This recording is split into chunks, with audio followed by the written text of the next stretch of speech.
Bom, prazer, eu sou o John Cordeiro, sou diretor de Produto e Tecnologia na UEN e trouxe aqui um tema para ser bem instrutivo, né? Como levar a humanização para um bot usando NLP. Então, pretendo trazer alguns conceitos, princípios, mas o grande objetivo dessa apresentação é sair com 4 dicas chaves que eu considero, com toda a experiência que eu já tenho de mais de 5 anos construindo chatbots para organizações e empresas em todo o mundo, para que você consiga também levar todo esse aprendizado na construção do seu próprio bot, beleza? Tá. Bom, o primeiro ponto é uma pergunta que surgiu em 1950 com Alan Turing, é se uma máquina pode falar como um humano, né? Então, nessa época, Turing estava pensando em como metrificar, como saber o quão próximo que uma máquina ou uma inteligência artificial pudesse ser de um humano na comunicação. Então, essa pergunta ela foi um questionamento que levou um grande impacto na academia na época. Então, de lá para cá, muita pesquisa, muito desenvolvimento foi feito também nessa área, pensando muito nessa pergunta, né? Então, para poder chegar nessa resposta, Turing desenhou um teste, que é o famoso teste de Turing, que basicamente coloca de um lado um avaliador, uma pessoa, e do outro lado um computador e uma pessoa. E esse avaliador, que nessa imagem é o C, ele faz perguntas para os interlocutores, né, o computador ou o ser humano, e nesse ponto o objetivo é que o computador confunda ou engane o avaliador a ponto dele não conseguir reconhecer se é um computador ou um ser humano. Então, esse teste foi uma proposta que Turing fez, foi muito questionado, até hoje é muito questionado, porque consciência humana é um ponto que ainda não se há consenso, né? Se é possível replicar a consciência, se ela é feita a partir de pontos físicos ou se ela é feita a partir de coisas abstratas que nós não conhecemos. Então, foi um teste que serviu muito para impulsionar o setor e algumas coisas importantes saíram disso, mas que nem isso não quer dizer que seja 100% aceitável na academia por todos os pesquisadores. O ponto importante aqui é que dentro desse teste foi encontrado em 1966 pelo pesquisador Joseph Wenzbaum um chatbot chamado Elisa, né, que por muitos a Elisa foi o primeiro bot a usar técnicas de processamento de linguagem natural para conversar com humanos, né?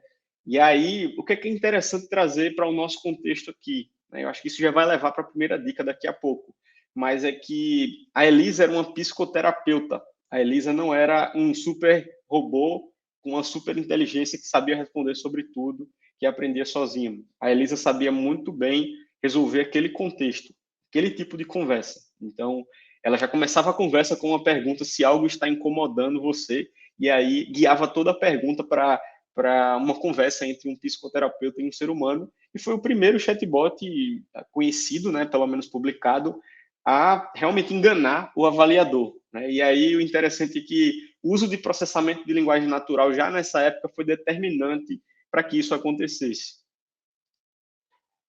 E aí, assim, trazendo alguns conceitos, né, para cá, NLP. O que é NLP? NLP é uma área da inteligência artificial que lida com a linguagem humana, basicamente, que tenta entender a imagem humana aplicando técnicas, né, que convertem um conteúdo textual em dados estruturados. E com esses dados estruturados eu consigo tomar decisões.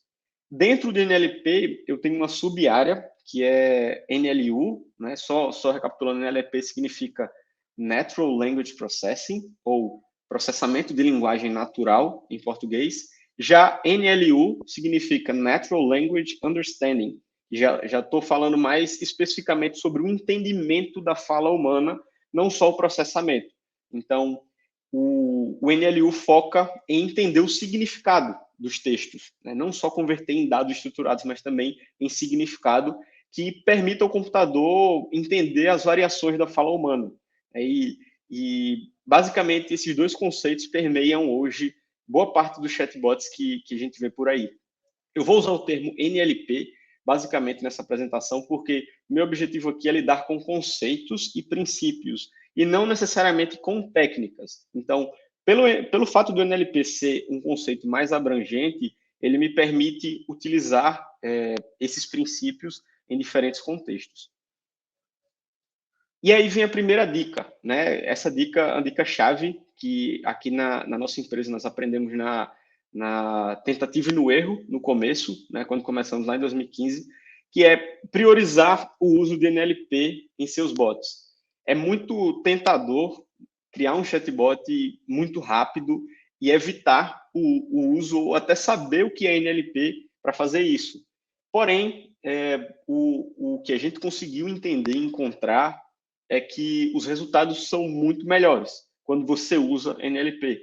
E já o não uso dessas técnicas garante erros, garante uma manutenção mais difícil. Então, acho que a primeira dica e mais importante é essa. Todo projeto sério de chatbot, ele exige o uso de processamento de linguagem natural para uma boa resposta, um bom resultado. Esse é um exemplo, né, do não uso do NLP em um chatbot. Então, imagine um contexto onde eu estou perguntando como uma pessoa está hoje, né? Como você está hoje? E a resposta é: estou feliz, hoje não tive problemas. A princípio parece muito simples pegar a palavra feliz e dar uma resposta. Se foi falado essa palavra, a resposta vai ser: que notícia boa que você está feliz, né? Então, acho que é muito óbvio a princípio. Porém, o ser humano, a linguagem humana, na verdade, ela usa variações muito grandes para dizer a mesma coisa.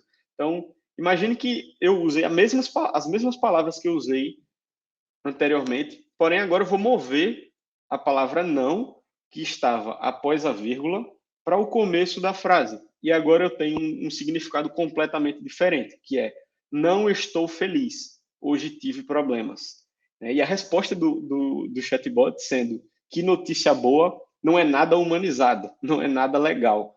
Então, o não uso do NLP pode levar a esse tipo de resposta, o que leva a uma situação cômica, né, dentro de uma conversa onde você não leva nenhuma humanização, você percebe na hora que é um robô que está respondendo aquela mensagem. Então, usar simplesmente palavras-chave para criar chatbots não é um caminho, né? Não é um caminho para criar um chatbot robusto e inteligente.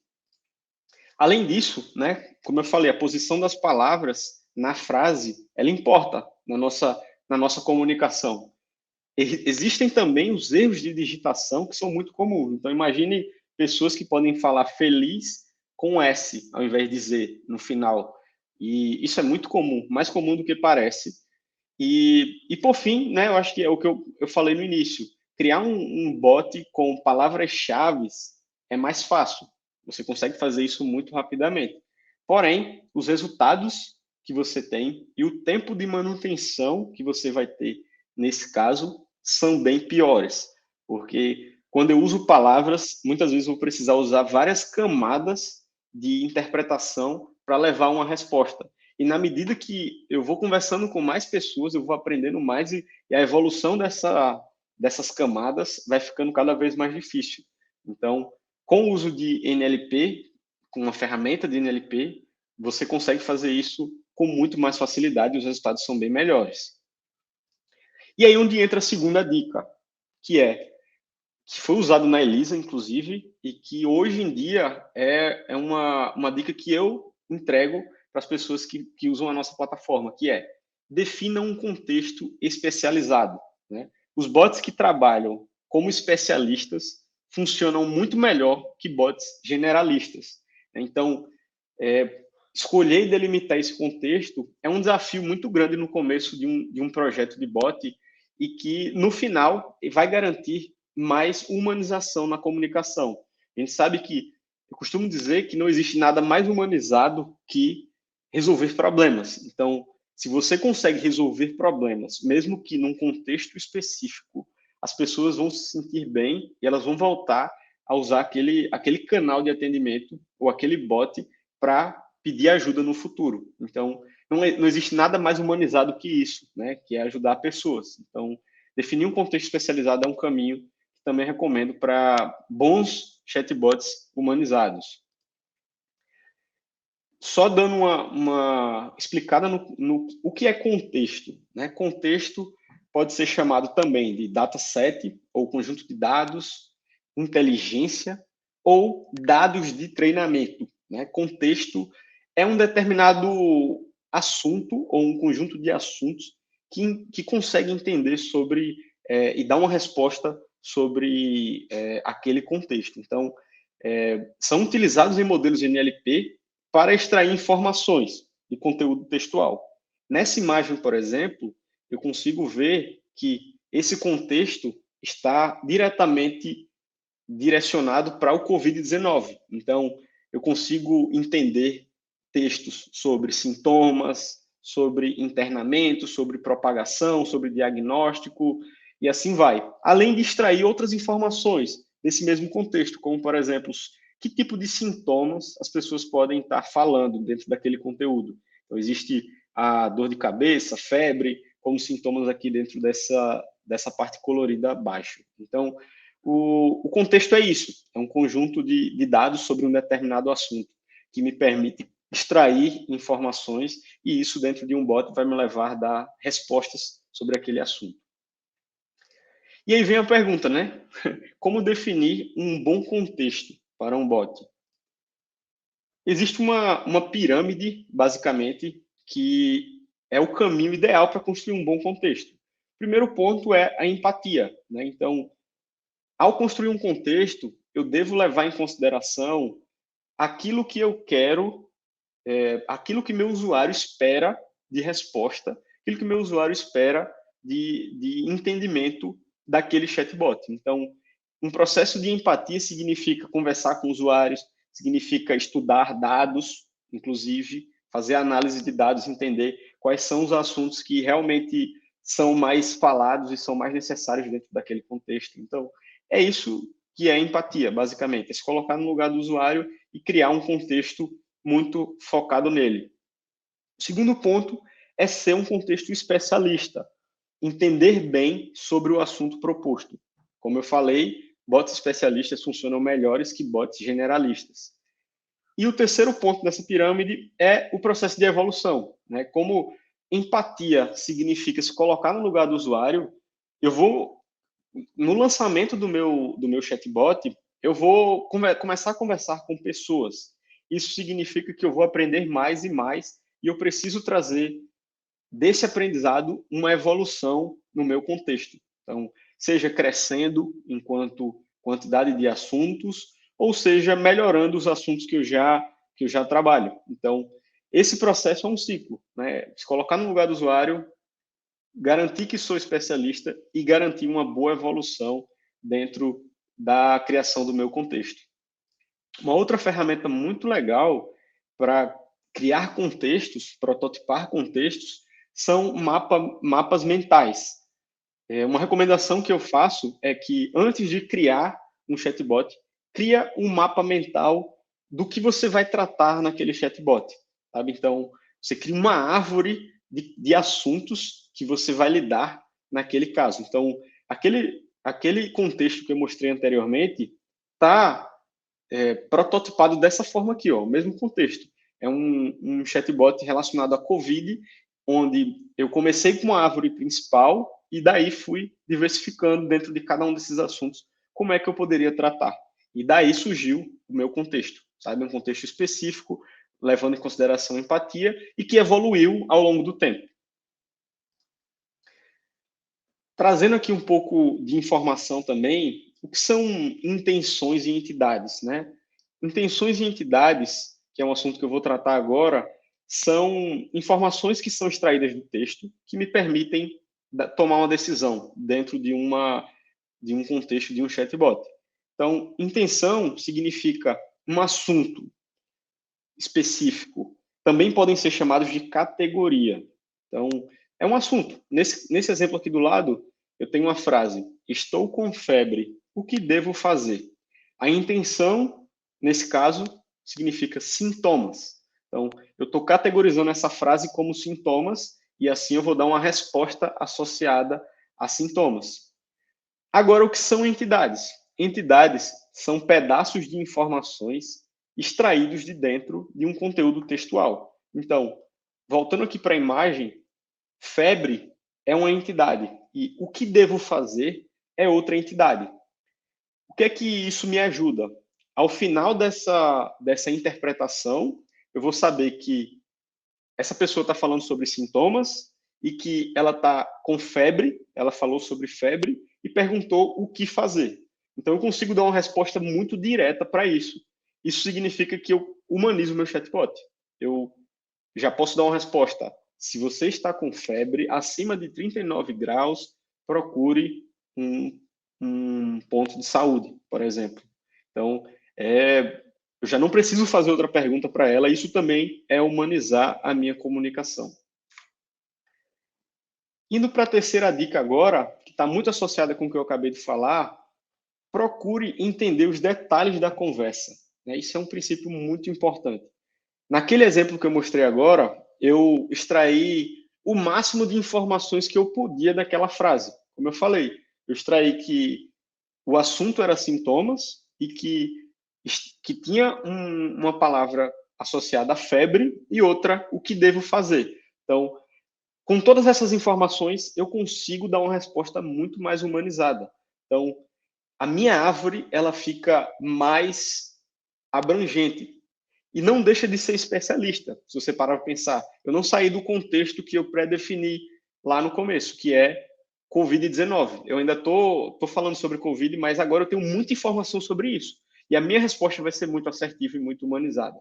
Então, procurar entender esses detalhes é um ponto importante. Trazendo agora para um outro contexto, um contexto onde eu estou num aplicativo ou num chatbot de delivery, de pedido, por exemplo, o chatbot faz uma pergunta: Bom dia, John. Qual vai ser o seu pedido hoje? E aí, a minha resposta é: eu quero 2 pizzas de calabresa e um refri.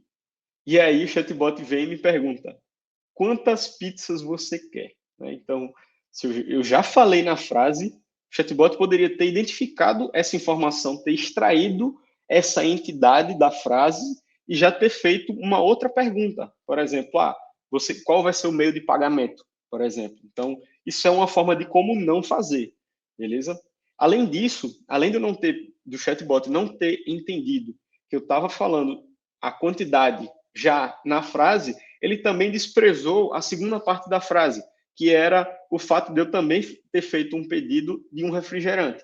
Então, é capaz de daqui a pouco ele me perguntar: você vai querer bebida? Então, imagino que eu poderia ter resolvido esse problema muito rapidamente. E isso é humanizar a comunicação. Resolver problemas rapidamente e não fazer perguntas repetitivas.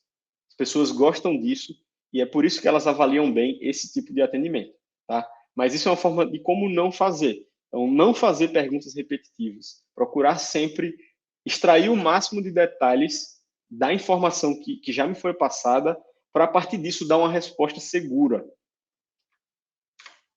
Além disso, eu acho que é importante falar sobre isso, sempre que você tiver num bot e você perguntar, você pedir dados para o seu usuário, imagine num contexto onde você vai pedir qual o seu nome, qual o seu CPF, qual o seu e-mail, enfim, quanto que você tem de troco, um dinheiro, uma moeda, por exemplo, ou endereços, esteja sempre pronto para receber mais do que isso. Então, você vai perguntar, qual é o seu nome?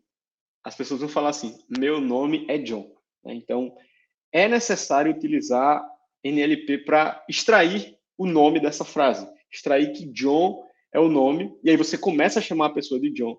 Imagine se você tivesse que perguntar, então quer dizer que seu nome é, meu nome é John? Então, isso não é humanização. Então, extrair essas informações das frases também é importante.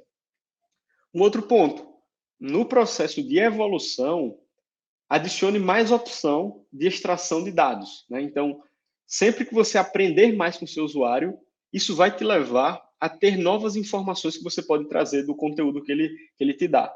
Então, isso é muito comum. E, por fim, tem um outro artifício que é muito importante também, que você pode utilizar, que é agrupar entidades, agrupar esses dados, né? Então, imagine nesse mesmo contexto da pizza, onde eu posso criar um grupo de entidades, que é um grupo chamado sabor. E dentro de sabor, eu tenho os sabores, que são calabresa, mussarela, marguerita e etc. Então, além de conseguir entender o sabor especificamente, eu sei que dentro daquela frase tem um sabor. Né? Então, isso me ajuda também a ter mais informações para dar uma resposta para o usuário. Então, em outros contextos, isso é ainda mais relevante. Então, agrupar as entidades também é uma boa prática para ter mais insumo e mais informações para dar uma resposta mais humanizada. E aí, assim, a pergunta que muita gente faz, e isso é muito comum também, né? Como lidar com o que está fora do contexto? Porque é muito simples para mim dizer, ó, crie um chatbot especialista, defina um bom contexto, faça isso, faça aquilo, mas as pessoas são pessoas e elas vão falar sobre coisas que você não espera, geralmente. Né? Então, tentar prever isso é um passo importante. Dentro daquele processo de empatia, isso pode te ensinar muito sobre isso. Quais são as coisas que podem estar fora do contexto? Por exemplo, é muito comum em chatbots corporativos que são utilizados por empresas que as pessoas vão lá para o chatbot, imagine que é um atendimento daquela empresa, e as pessoas fazem uma pergunta que é: como é que eu faço para enviar o meu currículo? Isso é muito comum em chatbots corporativos. Isso está fora do seu contexto, porque você não presta atendimento sobre aquilo, mas você aprendeu que dentro daquele canal de comunicação as pessoas enxergam que perguntar pelo currículo é uma coisa, é o canal que eles têm para fazer isso. Então eles vão lá e perguntam. Então isso é muito comum, né? E aí por isso que vem a pergunta, né? Como lidar com esse tipo de coisa? Vem a quarta e última dica dessa apresentação, que é: esteja pronto para mensagens fora do contexto. Esteja pronto, vão acontecer. Né? E isso leva à humanização. Imagine num atendimento sobre questões técnicas, onde as pessoas perguntam sobre o currículo e você pede para elas, ó, pode mandar o currículo por anexo aqui. Sabe? Então, isso surpreende as pessoas, isso gera uma comunicação humanizada e está dentro de um processo muito de empatia com seu cliente ou com seu usuário. Então, entenda e procure também entender mensagens comuns em um contexto conversacional. Né? Então, é muito comum alguns tipos de conversas em chatbots. Eu trouxe algumas aqui para exemplificar. Então, são muito comuns cumprimentos em chatbots. Então, as pessoas chegam e falam bom dia, boa tarde, boa noite. Então, responder adequadamente é extremamente humanizado. Lidar com despedidas, quando as pessoas são bem atendidas pelo bot, isso é muito comum também. Elas se despedem do bot e agradecem, obrigado pelo atendimento. Imagina se você diz assim, ah, não entendi, sabe? Você está quebrando toda uma experiência que foi quase perfeita até ali. Então, se prepare para despedidas. Quando as pessoas falarem até logo ou tchau, responda adequadamente. Outras coisas também outras coisas comuns são perguntas sobre identidade. Pessoas perguntam quem é você, né? Tá falando com o chatbot, elas perguntam quem é você. E é importante que você responda com transparência e clareza para que ela consiga ter a noção que está falando com o bot, por exemplo, e que aquele bot tem um contexto e é especialista naquele assunto, sabe? Então, é uma pergunta muito comum. Se preparar para essa pergunta também dentro do seu bot usando NLP é um ponto legal e humano. E por fim, coisas não tão legais que acontecem também, que são xingamentos e abusos. Né? É muito comum as pessoas xingarem bots ou enfim, serem racistas ou falas discriminatórias dentro do bot. E é um momento de você, dependendo da sua comunicação, dependendo de como sua empresa lida com esse tipo de coisa, de você respondê-las, né? Ou então ignorar e não fazer com que aquela mensagem gere uma resposta engraçada. Então, imagine uma pessoa xingando um chatbot e você respondendo, ah, que bom. Então, se preparar para isso faz com que você tenha uma comunicação também mais humanizada, tá? E é isso. Agradeço bastante, espero que as dicas sejam úteis na criação do seu chatbot com NLP.